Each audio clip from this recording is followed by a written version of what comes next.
Assalamualaikum warahmatullahi wabarakatuh. Waalaikumsalam warahmatullahi wabarakatuh. Selamat malam.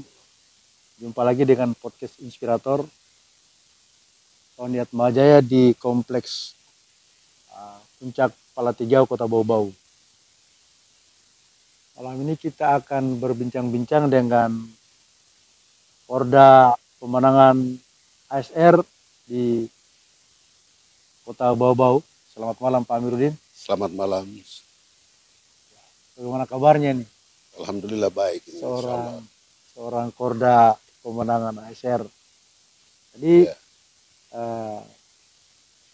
masyarakat Kota Bau-Bau khususnya dan masyarakat Sulawesi Tenggara bahwa pergelutan kandidat calon gubernur di Sulawesi Tenggara tahun 2024 makin mengerucut, sehingga ada satu strategi untuk membangun komunikasi politik dengan masyarakat di wilayah Sulawesi Tenggara.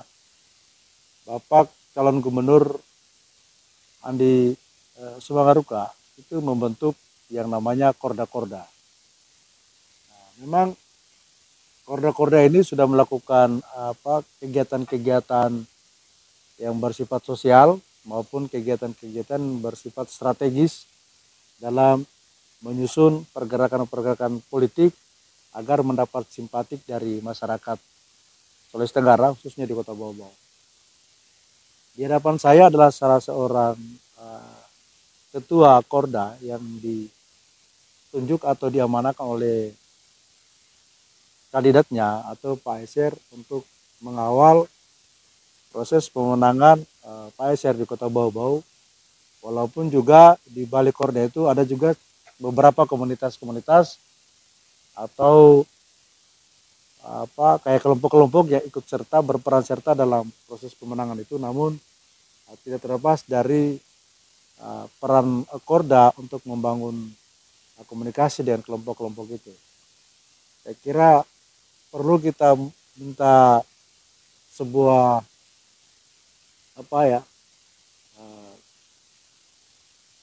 pandangan tentang seperti apa ASR itu, karena memang yang terpenting bagi kita atau bagi masyarakat Kota Bau-Bau adalah bagaimana ASR dalam membawa visinya atau membawa misinya terhadap Sulawesi Tenggara dan khususnya Kota Bau-Bau.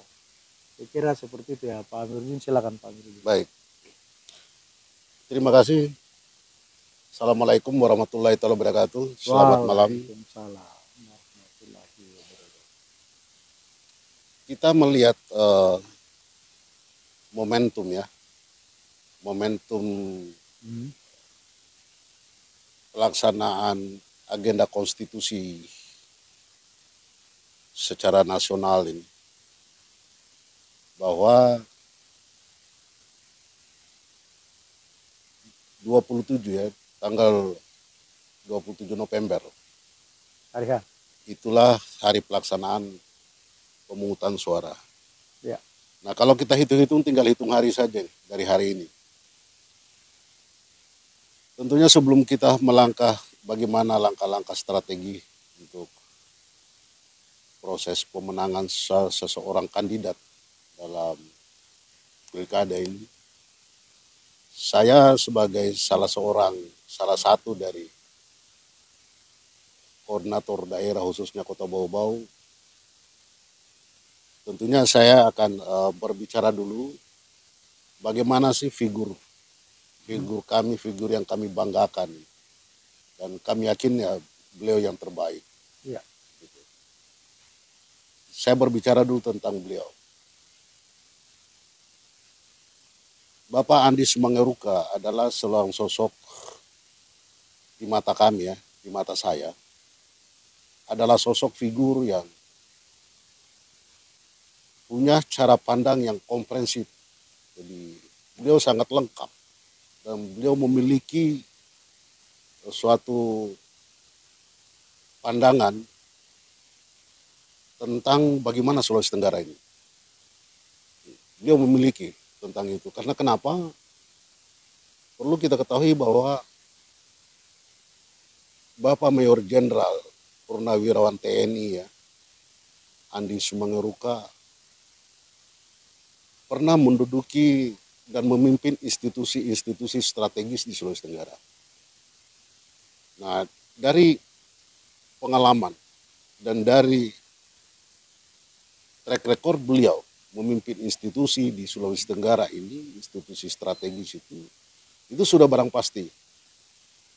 Beliau sangat memahami tentang kultur, potensi, dan persoalan-persoalan Sulawesi Tenggara. Sehingga tentunya beliau berniat untuk masuk dalam kontestasi politik Pilkada Sulawesi Tenggara.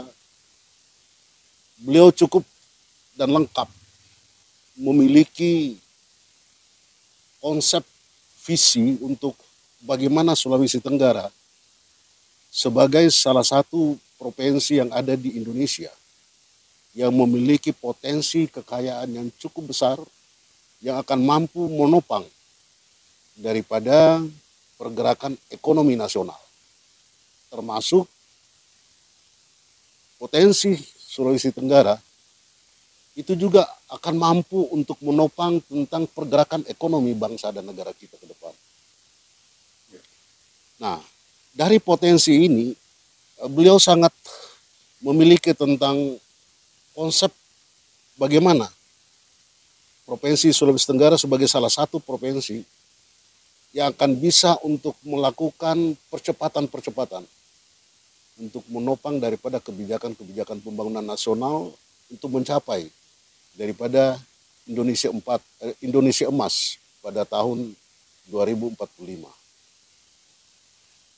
Nah, beliau selama ini saya melihat sangat strategis dan benar-benar di cara pandang beliau, di cara berpikir beliau, Sulawesi Tenggara ini beliau telah memilah.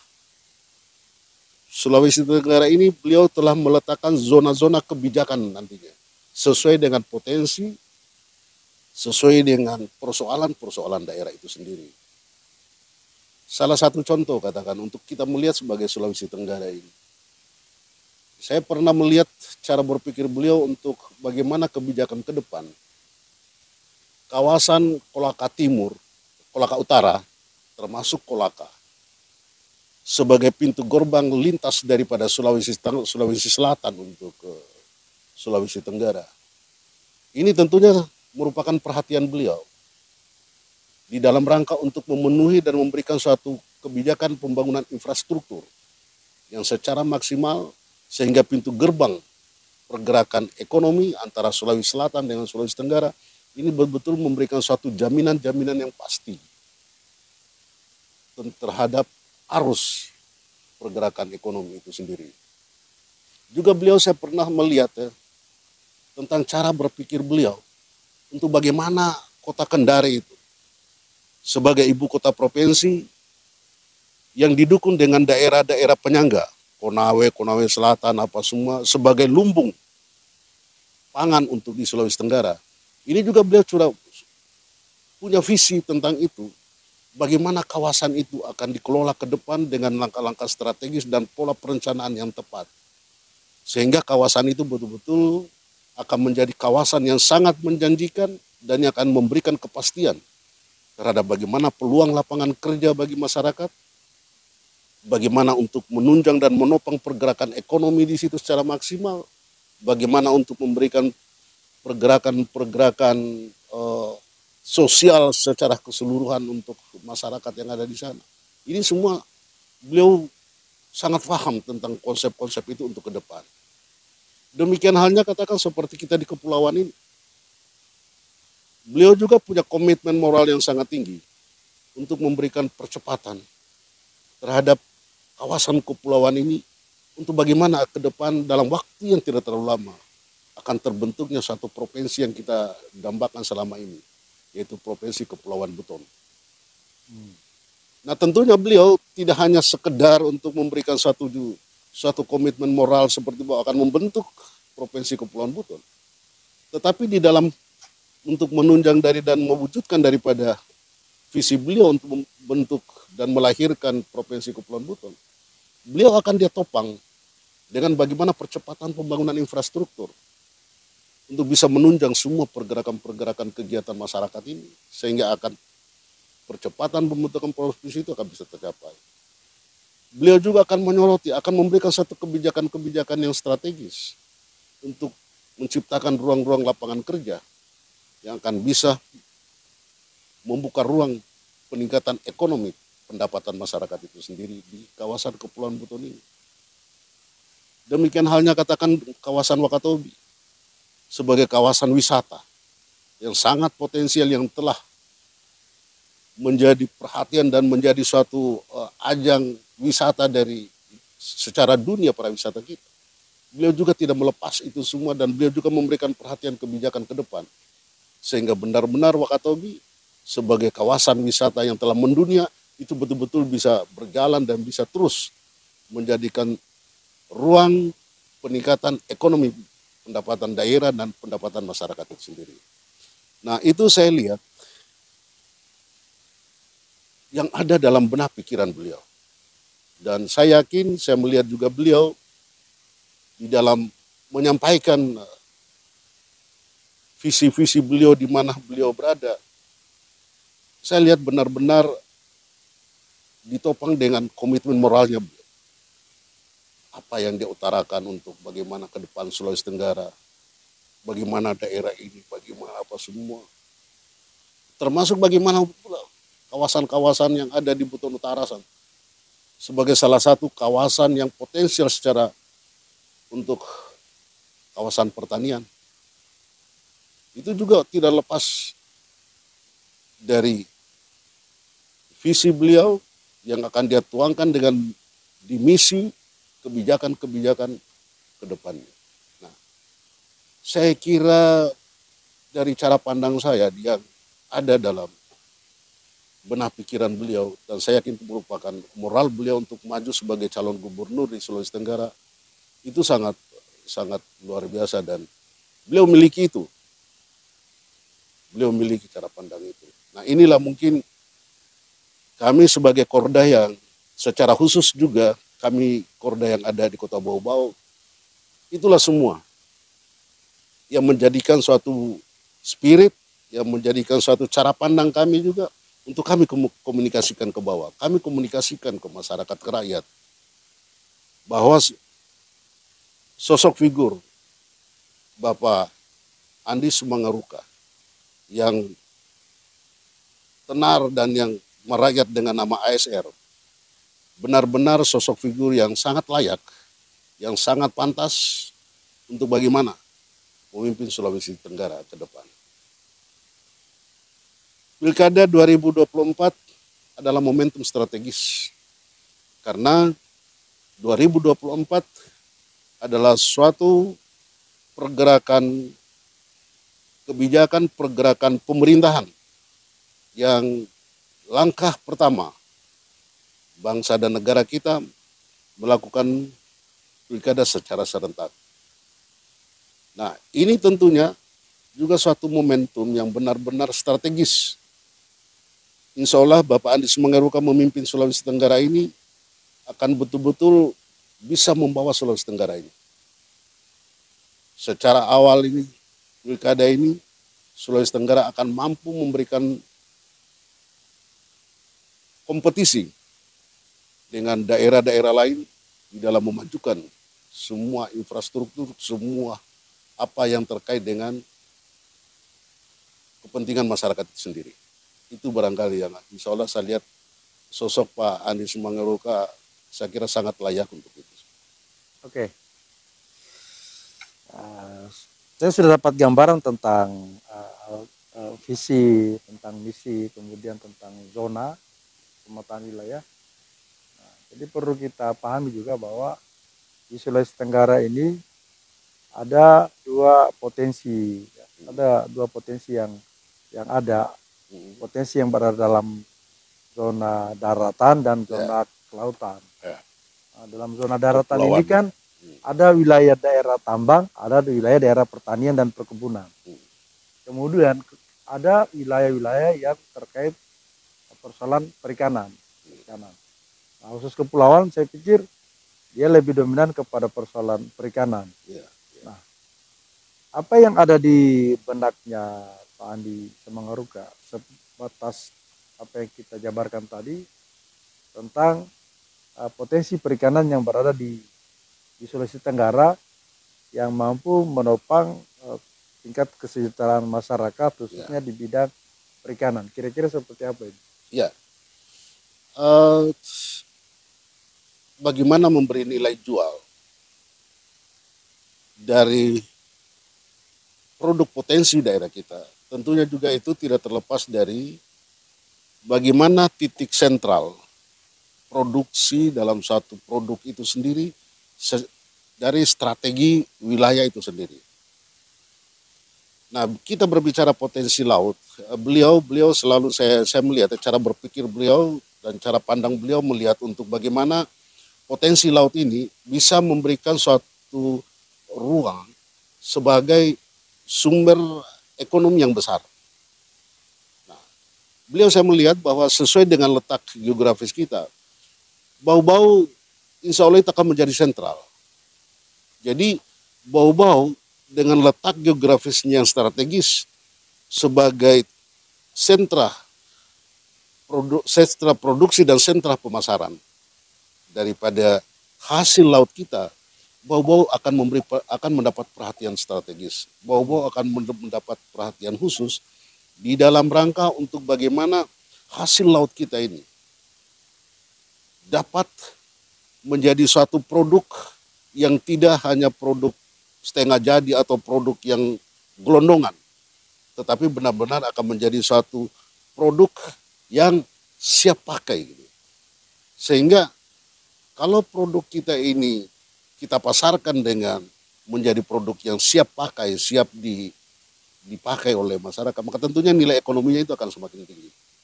Okay. Nah, Bau-Bau lah yang akan strategis menjadi pusat atau tempat industri daripada perikanan itu sendiri. Nah, itu insya Allah saya lihat beliau melihat bahwa Bau-Bau sangat tepat untuk menjadi pusat industri itu, industri perikanan. Mengingat bahwa Bau-Bau itu sesuai dengan geografisnya sangat memungkinkan untuk itu. Ya, artinya makin menarik ya Pak pembicaraan kita malam ini. Nah, itu terkait bidang perikanan. Sekarang beliau kan salah satu ketua himpunan petani ya, di Sulawesi Tenggara. Langkah apa yang sudah diambil oleh beliau yang bernilai strategis? Ya. Yang bernilai strategis sehingga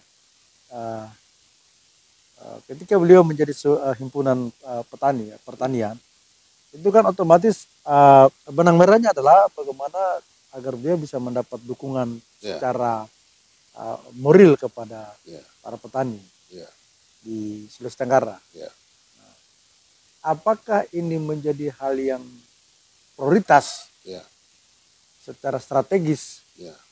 Atau memang hanya merupakan sebuah semangat beliau untuk membangun pertanian di Sulawesi Tenggara? Ya. Jadi memang benar ini, beliau sebagai ketua HKTI Sulawesi Tenggara, dan karena itu dengan perhatian beliau untuk bagaimana memaksimalkan secara ekonomi dari kawasan pertanian kita kepada masyarakat petani ini, maka beliau melakukan suatu kerjasama ya. Jadi beliau itu terus berkoordinasi, terus melakukan kerjasama dengan perguruan tinggi kita yang cukup tenar di Sulawesi Tenggara, yaitu Unhalu, khususnya dengan Fakultas Pertanian. Jadi di dalam beliau memikirkan dan untuk bagaimana merencanakan ke depan ini tentang potensi pertanian kita dengan kawasan yang cukup luas ini, beliau terus ditopang dan didukung dengan para pakar-pakar pertanian kita yang ada di perguruan tinggi di Unhalu. Dan ini beliau juga sudah melakukan aksi-aksi itu di dalam rangka untuk memberikan dukungan fasilitas peralatan bagi para petani-petani kita yang ada di Sulawesi Tenggara ini lewat pendampingan dari Fakultas Pertanian Universitas Halu Oleo. Nah, saya kira beliau sudah melakukan langkah-langkah itu, dan saya yakin bicara potensi pertanian itu merupakan suatu potensi yang sangat strategis dan beliau memberikan perhatian secara khusus untuk bagaimana kawasan pertanian ini dengan para petani-petani kita yang ada di Sulawesi Tenggara terus akan ditopang, terus akan didukung, baik itu persawahan, baik itu perkebunan, apa semua ini beliau memberikan perhatian itu semua. Karena memang itu juga bahagian untuk bagaimana memberi penguatan tentang pendapatan masyarakat kita. Dan satu juga yang kita harapkan bahwa memang dengan itu akan bisa mampu kita menopang masyarakat kita untuk pangan itu sendiri. Saya kira itu yang beliau sangat memberikan perhatian itu semua. Kemudian begini, ini kita masuk pada ranah popularitas. Ya, Menurut saya, dengan adanya figur-figur lain sebagai pesaing ya, pergerakan popularitas ASR masih di atas, lebih tinggi dibanding yang lain. ya. Apakah popularitas ini dan elektabilitas yang didapat ASR saat ini itu menjadi sebuah jaminan akan keberadaan masyarakat Sulawesi Tenggara untuk lebih memilih dia, Ya, atau hanya pada persoalan lain. ya, Karena kenapa? Pilkada ini kan banyak faktor yang bisa ya, merubah daya pilih masyarakat ya. Banyak Ya. faktor lah, termasuk elektabilitas, ya, kerja-kerja tim sukses dan ya, sebagainya. ya, Setelah hampir kurang lebih 2 tahun Pak ASR bekerja sebagai kandidat, ya. bagaimana kita melihat ASR di mata masyarakat Kota Bobo atau masyarakat Kepulauan? Ya. Kira-kira seperti apa itu? Ya, jadi memang kita melihat daripada respon dan hasil survei dan aktivitas keseharian, pergerakan aktivitas keseharian. Sebenarnya beliau Pak Andi Sumangeruka ini dengan nama tenar dan merakyatnya adalah ASR, bukan lagi satu sosok figur yang asing kelihatannya di masyarakat. Dan kami sebagai orang-orang yang bekerja di lini bawah ini apa semua sangat-sangat kita sangat familiar dengan masyarakat. Setelah kita dikenal, ditahu bahwa oh ini dari ASR, wah sangat welcome, dengan senang hati, dengan mereka riah hati mereka menerima kami, sehingga dengan hasil survei seperti itu ya hal yang memang harus, yang wajar, karena memang beliau sangat sudah familiar dan popularitasnya seperti itu. Dan dengan kondisi ini saya yakin pula secara dari pengamatan kami di masyarakat, psikologi publik ya, kami melihat apa semua, ASR itu sosok yang didambakan. Beliau sosok yang dikagumi, beliau sosok yang dianggap sebagai pengayom. Kenapa demikian? Karena di mana beliau berada, di mana beliau turun ketemu dengan masyarakat, sangat-sangat dekat dengan masyarakat. Tutur kata beliau, tutur kata yang enak, yang ramah gitu, dan beliau sangat sosial, jadi dermawan. Jadi rata-rata di mana kita pergi selalu masyarakat itu, oh beliau sangat dermawan, beliau sangat dekat dengan kami apa semua, sehingga selalu dirindukan, seakan seperti itu dirindukan oleh beliau. Dan itu yang kami lihat, dan itu yang kami rasakan di mana kami pergi, di lorong mana kita masuk, di mana rumah kita masuk, seperti itu apa sebenarnya yang kita lihat. Nah, tentunya saya yakin juga kondisi yang kami rasakan di bawah, saya yakin di daerah-daerah lain juga seperti itu. Merata ya? Saya yakin itu, karena memang Pak ASR di dalam rangka mempersiapkan diri untuk sebagai gubernur, beliau benar-benar mendekatkan diri dan membawa diri untuk bisa bersatu, untuk bisa bersama dengan masyarakat di dalam rangka untuk kita masuk dalam ranah politik Pilkada 2024 ini. Jadi beliau masuk di dalam ranah politik 2024, beliau tidak masuk sendiri. Maka oleh sebab itu beliau itu jalan se-Sulawesi Tenggara sampai lorong, sampai di mana masuk. Karena beliau ingin masuk di 2024, beliau masuk dalam kontestasi secara bersama dengan rakyat. Sehingga dengan demikian maka sudah barang pasti insya Allah atas izin Allah 2024 tanggal 27 itu saya yakin itu beliau akan bisa untuk memenangkan itu semua. Seperti itu. Oke, terakhir. Sebelum kita tutup ya, saya ingin ada closing statement ini dari Ketua Korda terhadap tim-timnya di Kota Bau-Bau dan tim-tim yang ada di Sulawesi Tenggara serta apa yang harus diberikan kepada teman-teman semua ini. Kira-kira seperti apa ini? Yang pertama tentunya satu doa kami. Bapak Mayor Jenderal Purnawirawan TNI Andis Mangeruka mendapat kekuatan, kesehatan, dan izin Allah untuk memimpin Sulawesi Tenggara ini. Yang pertama. Yang kedua tentunya jajaran struktur tim secara khusus yang saya hormati Bapak Mayor Jenderal TNI Purnawirawan Pak Purnomo Sidik selaku ketua tim.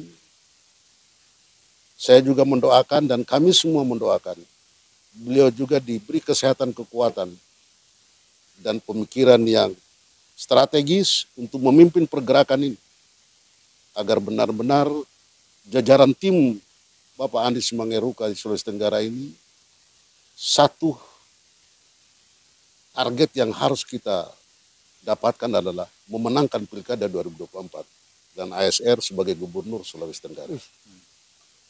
Itu yang kita, dan yang terakhir dengan hormat dan jiwa besar saya berharap warga masyarakat Bau-Bau dan tentunya secara umum Sulawesi Tenggara, mari kita membangun suatu komitmen yang sama. Mari kita antar Bapak Andis Mangeruka untuk duduk sebagai Gubernur Sulawesi Tenggara pada 2024. Sehingga insya Allah dengan kepemimpinan beliau, Sulawesi Tenggara akan mampu berada pada posisi provinsi yang strategis di dalam penentuan arah kebijakan pembangunan nasional untuk masuk Indonesia emas pada 2024 yang akan datang. Saya kira itu barangkali. Oke. Terima kasih. Terima kasih. Jadi kita sudah banyak mendengar tentang seperti apa gerakan dari Korda Kota Bau-Bau dalam membangun pergerakan politik di masyarakat, termasuk membangun kembali popularitas yang biar makin hangat ya. Dinginnya malam ini memang sebuah hal yang menarik kita bahas tentang politik ini.